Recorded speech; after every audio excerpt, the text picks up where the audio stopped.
शिमला जिला के आपदा प्रभावित क्षेत्रों में सड़कों के पुनर्निर्माण के प्रयासों में तेजी आई है।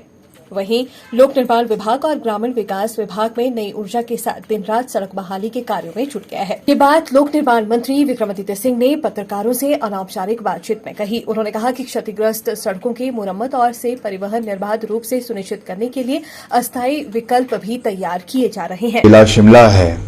वो भी बहुत महत्वपूर्ण है और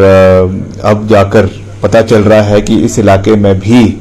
बहुत त्रासदी और नुकसान जो है वो क्षेत्र में हमारे बागवानों का, सड़कों का जो है वो हुआ है। पिछले करीबन 4 दिन से मैं खुद जो है वो रोडू के, रामपुर के, ठियोग कुमारसन के दौरे पे था और मुख्यमंत्री जी भी पिछले 2 दिन से इस क्षेत्र के दौरे पे लगातार बने हुए हैं और चौपाल का उनका दौरा था, रामपुर का उनका दौरा था, रोडू का उनका दौरा था, जुब्बल कोटखाई का दौरा था और कुमारसन ठियोग का दौरा था और हर प्रभावित क्षेत्र में हम व्यक्तिगत रूप से गए हैं और बहुत नुकसान वहां पे केवल सड़कों का ही नहीं मगर सड़कों के साथ साथ जो बागवान हैं उनके जो बगीचे हैं, मुझे हैरानी हुई ये देख के पूरे के पूरे गांव कई जगहों पे जो है वो भू संकलन की वजह से शिफ्ट हो गए हैं और उनके खसरा नंबर जो है वो चेंज हो गए हैं। अब इसमें हालांकि सरकार पूरा प्रयास कर रही है रिलीफ देने के लिए, मगर क्योंकि अभी इसमें रेवेन्यू रिकॉर्ड पूरी तरीके से तलाशना पड़ेगा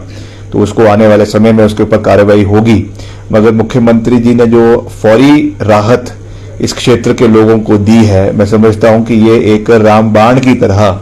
इस क्षेत्र के लोगों के लिए इस दुख की घड़ी में उनको एक बहुत बड़ा सहारा इससे मिला है और आने वाले समय में अब पूरा आंकलन उस क्षेत्र का किया जा रहा है। उन्होंने आदेश दिए हैं मुख्यमंत्री जी ने सभी अपने डिप्टी कमिश्नर को, शिमला के सारे जो एसडीएम्स है, पटवारी है, तहसीलदार है, ये सब अपने इलाके में रिपोर्ट बना रहे हैं। उसका पूरा एक जायजा लिया जा रहा है कि कितना नुकसान जो है वो बागवानी क्षेत्र में हुआ है, दुकानों का हुआ है, घरों का हुआ है और उसमें जो राहत हमारी ओर से, सरकार की ओर से दी जा सकती है वो फौरी भी दी जा रही है और आने वाले समय में उसमें और मदद करने का भी प्रयास किया जाएगा। मगर अभी जो हमारा मुख्य लक्ष्य था वो यही था कि इस बाढ़ की परिस्थिति में, इस दुख की घड़ी में हम अपने लोगों के साथ खड़े हों, इसीलिए हमने एक बहुत विस्तृत दौरा हर प्रभावित क्षेत्र का किया, वहां के लोगों के साथ इस दुख की घड़ी में उनके आंसू पहुंचने के लिए और उनको एक कंधा देने के लिए मुख्यमंत्री जी और हमारे सभी मंत्री और मैं खुद जो है वहां पे उपस्थित रहा, हमारे माननीय विधायक वहां पे उपस्थित रहे ताकि लोगों को ये ऐसा न लगे कि हम सरकार उनके साथ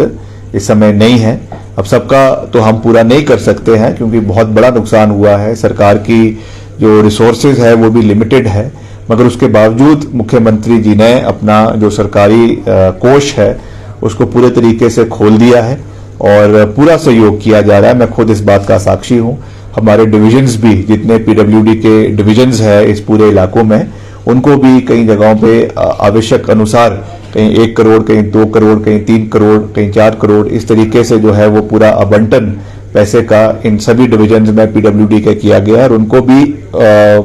डिविजन्स के जो हमारे एक्सीएंस है, एससीज है, उनको पूरी इंस्ट्रक्शंस दी गई है, हिदायत दी गई है कि वॉर फुटिंग के ऊपर आपको सारी सड़कों को जो है वो खोलना है और हमारे जो बागवान है खास करके उनका जो प्रोड्यूस है सेब का वो इमीडिएटली मार्केट में पहुंचे, क्योंकि पहले ही बहुत नुकसान हो चुका है, कितना हमारा सेब डिस्ट्रॉय हो चुका है। अब जो है बचा हुआ है वो समय पे पहुंचे, ये हमारी प्राथमिकता है।